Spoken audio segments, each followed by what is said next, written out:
Hi, ഞാനിന്ന് വരില്ലെന്ന് വിചാരിച്ചോ? തെറ്റിപ്പോയി. വൈകിയാണെങ്കിൽ ഓടിയെത്തും ഞാൻ, കേട്ടോ. വീഡിയോ ഇടില്ല എന്ന് വിചാരിച്ചാണ് ഞാൻ പറഞ്ഞല്ലോ, എൻ്റെ ഇതിൽ നിന്ന് മാറില്ലെന്ന്. അപ്പോൾ ഞാൻ പറഞ്ഞോട്ടെ,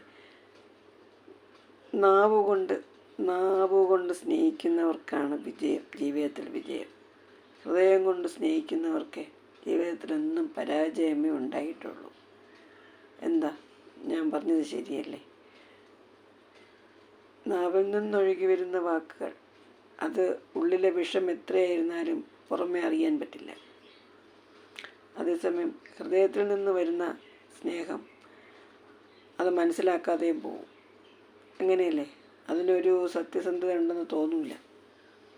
കറയറ്റ സ്നേഹം മനസ്സിലാക്കാനായിട്ട് വിവേകമുള്ളവർക്കൊന്നും കഴിയില്ല. നാവാണ് അപ്പോൾ എല്ലായിടത്തും വിജയത്തിൻ്റെ ആധാരം. ശ്രദ്ധിച്ച് ജീവിക്കുക.